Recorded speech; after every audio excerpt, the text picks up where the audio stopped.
네, 김영환입니다. 목회자에게 어려운 게 뭘까요?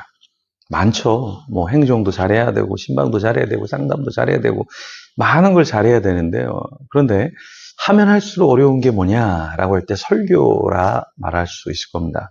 설교가 쉬운 것 같지만 결코 쉬운 게 아니죠. 저도 매일 아침마다 새벽마다 이 영상을 녹화하는데 사실 이걸 다 타이핑을 쳐야 되고 녹화하는데 한 번에 되면 좋은데 어떤 거는 또 녹음했다가 다시 또 껐다가 다시 녹음했다가 이게 논리가 좀 약한 것 같고 말에 실수가 있는 것 같고 말이 꼬이기도 하고 그래서 다시 이렇게 하곤 합니다. 그래서 목회자에게는 설교라는 게 참 영광스러운 일이지만 더 쉬운 것은 아닌 것 같습니다. 제가 지방에 갔는데 어떤 목회자가 연말에 성도님들이 목사님 설교 무슨 말인지 모르겠어요. 정말 힘들어요.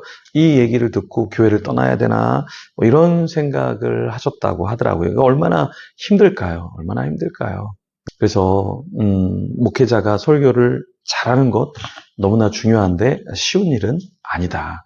그래서 설교자는 그냥 어떠한 인사이트만 흥미로운 이야기만 해서는 안 되고 말씀을 잘 그러니까 풀어서 성경적으로 해석하고 전달해 주는 게 필요하죠. 그러니까 특별히 요한계시록을 해석하는 건 너무나 어려운 일입니다. 조금 더 집중해서 같이 살펴보면서 은혜를 나누면 좋겠습니다. 오늘 본문 8장은 좀 어떤 점을 더 집중해서 봐야 하냐면 일곱인을 뗄 때에 세 가지를 좀 더 살펴보면 좋습니다. 이 일곱인을 뗄 때의 세 가지, 첫 번째는 뭐냐? 고요함 속에 일어난 일곱 나팔 재앙이 그 전 일곱인 재앙과 같은 것인가? 아닌지, 그러면 다른 것인지, 한번 살펴봐야 되고요. 두 번째는 일곱 천사가 나팔을 받았는데 본문의 나팔은 어떤 용도로 사용되는 것인지 좀 살펴보면 좋겠고요. 세 번째, 다른 천사가 보좌 앞에서 한 일을 알고 성도가 어떤 삶을 살아야 할지 좀 이해하면 좋겠습니다. 자, 그럼 한번 성경 속으로 이 내용들을 조금 고민하면서 들어가 보도록 하겠습니다. 고요함 속에서 일곱째 인을 뗄 때에 어떤 재앙이 펼쳐진다 이야기했나요? 1절에 보니까 일곱째 인을 떼실 때 하늘이 반 시간쯤 고요하더니 이렇게 말씀하고 있는데요. 여섯째 인, 그러니까 앞선 6개의 인은 직접적인 재앙을 초래했죠. 근데 일곱째 인은 어떤 역할을 하냐면 7개의 나팔을 유도하는 역할을 합니다. 그래서 일곱 인과 일곱 나팔을 어떻게 이해해야 되는가라고 했을 때 조금 다른 내용이다. 이렇게 볼 수 있는데 어떤 학자들은 뭐 비슷한 내용 아니야? 7개 인, 7개 나팔? 그런데 좀 다르다라고 이야기해야 되는 게 첫 번째, 모두 그리스도의 재림과 연관되어 있으니까 똑같은 거야. 두 번째는 뭐 승리하는 성도들의 찬양으로 끝나니까 비슷한 거 아니야? 라고 말하기도 하지만 왜 다른 것으로 봐야 되는가라고 했을 때 세 가지 이유는 첫 번째, 일곱 나팔 재앙이 일곱 인 재앙보다 더 강도가 강렬해요. 두 번째는 두 재앙 사이의 순서와 내용상 차이점이 많아요. 세 번째, 여섯인 재앙까지는 성도들이 하나님의 인을 받지 않는데요. 일곱 나팔의 재앙은 인침을 전제로 하고 있습니다. 그러니까 내용이 다를 수밖에 없죠. 왜 같다라고 보는지 모르겠지만, 일곱 천사가 무엇을 받았죠? 2절에 보면 내가 봄에 하나님 앞에 일곱 천사가 서 있어 일곱 나팔을 받았더라. 나팔을 받았어요.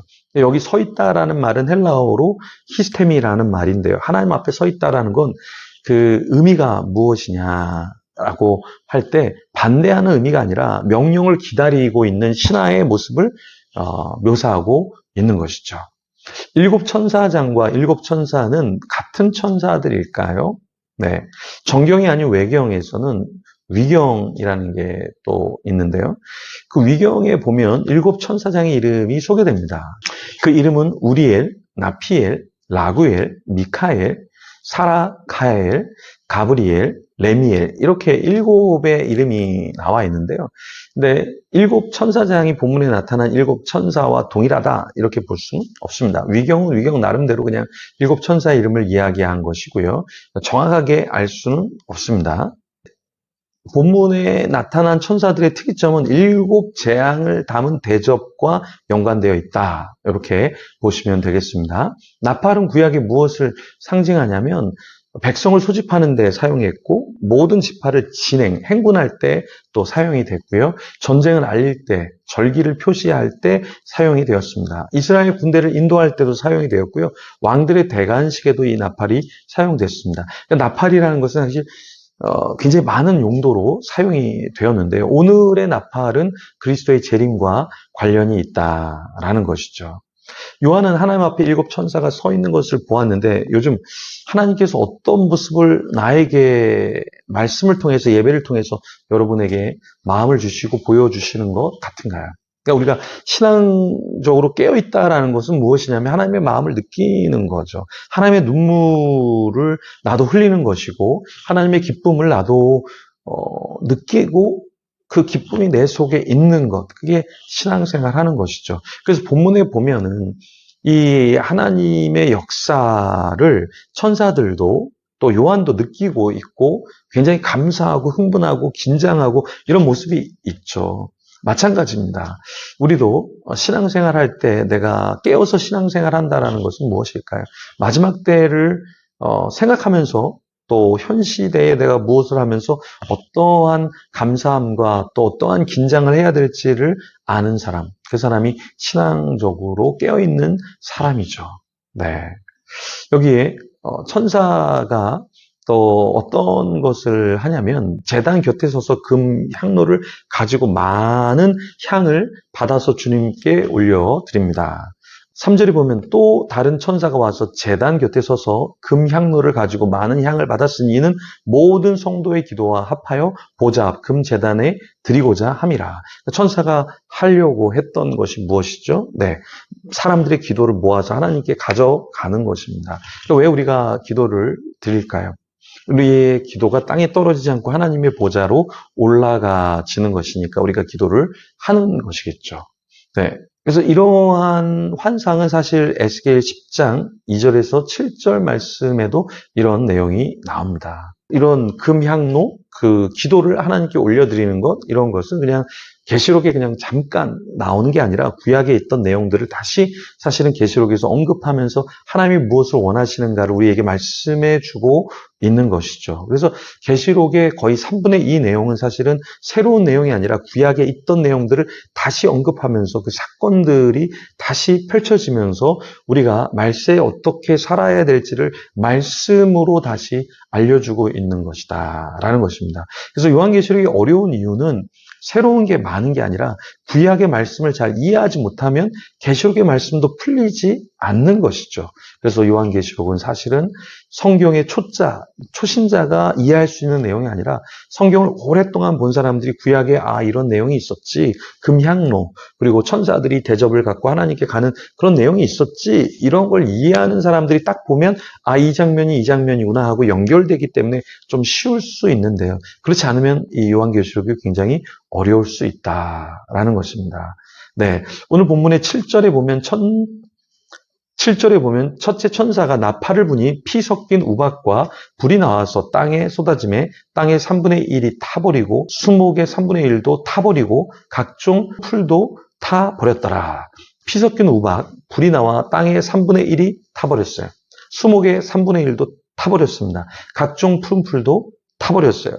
이렇게 말세가 되면 엄청난 심판이 있다라는 것을 말해주고 있죠. 네, 이런 해석을 문자적으로 해석해서 그냥 과거에 일어난 어떠한 사건이야, 이렇게 보는 경향도 있고요. 역사적으로 세대주의 해석이 이렇게 하는 경향이 있는데요. 또 영적으로, 상징적으로 해석하는 경우도 있어요. 그러니까 무천년설이라고 하는데요. 네, 그러면 이것이 과거가 아니라 현재가 아니라 미래에 일어난다, 이렇게 보기 때문에 긴장감이 없죠. 그리고 또 세 번째는 구속사적 해석인데요. 역사적 전천년설이 이렇게 보는데 하나님과 교회를 대적하는 세력들이 일어나서 하나님의 진노의 심판을 의미한다, 이렇게 보는데요. 저는 개인적으로 역사적 전천년설을 따릅니다. 무천년설이 개혁주의 안에서 굉장히 지지를 받고 있는데 사실은 무천년설의 한계도 있고요. 역시 역사적 전천년설의 한계도 있지만 무천년설은 지금이 우리가 천년 기간을 누리고 있다. 천년왕국을 누리고 있다. 근데 저는 말이 안 되는 게, 근데 왜 사탄이 활보하고, 왜 이렇게 사건, 사고가 많고, 왜 이렇게 무기력한 거지? 그래서 저는 무천년설이 좀 지지받기는 어렵다. 이렇게 보는 입장입니다. 어쨌든 어떤 것을 따라야 되는데, 세대주의적인 어떤 해석은 위험성이 있다. 이렇게 보시면 좋고요. 네, 조금 더 무천년설이나 역사적 전천년설에 열려서 성경을 보는 것은 그나마 괜찮은데요. 어쨌든 이 본문은 어떠한 역사적인, 미래의 역사적인 어떤 사건으로 보는 것이 맞다. 이렇게 보시면 참 좋겠습니다. 그럴 때 마지막 때에는 엄청난 사건이 있다라는 걸 우리가 간과해서는 안 되고요.